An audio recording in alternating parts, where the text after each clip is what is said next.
మనందరి ఊపిరి ఆయన చేతిలో ఉంది. సకల కోటి మనుష్యుల యొక్క ఊపిరి ఆయన చేతిలో ఉంది. ఆయన అనుకుంటే ఎవరినైనా ఊపిరి ఆపేయగలడు ఎప్పుడైనా. కానీ ఇంకా మీ ఊపిరి ఉంది అంటే దానికి కారణం ఏంటో తెలుసా? దేవుడు. నిజంగా దేవుడే. మరి అలాంటి ఊపిరి ఎందుకని నిలబెట్టాడు? నువ్వు దుర్మార్గుడుగా ఉన్నావు, దారుణంగా సమాజంలో బ్రతుకుతున్నావు, అయినా ఎందుకు వీడు ఉంటున్నాడు?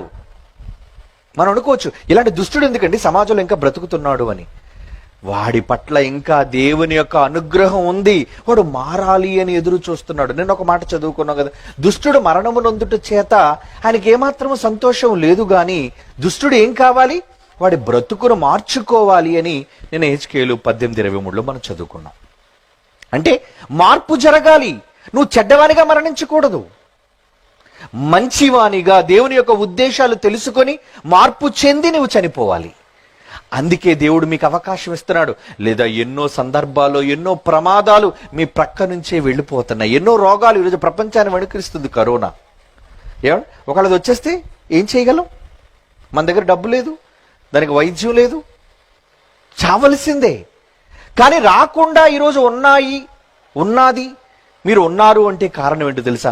ఆయన అనుగ్రహ ఐశ్వర్యం. అదేనరా డబ్బు. ఆయన అనుగ్రహమేనరా ఐశ్వర్యం. అది దేవుడా నాకు ఇది కావాలి అని నువ్వు అడిగితే వచ్చేది కాదు. అది ఆయన అనుగ్రహంతో నీ పట్ల జాలితో ప్రేమతో నీకు ఇచ్చేది. కానీ మనుషులు ఇది గ్రహిస్తున్నారా? మనుషులు గ్రహిస్తున్నారా? ఇది లేదండి మనుషులకి. ప్రాణం ఏదో వాడి చేతిలో ఉన్నట్టుగా ఒక్కొక్కడు తనకున్న ప్రాణం విలువ తెలియక విర్రవీగిపోతున్నాడు ప్రపంచంలో.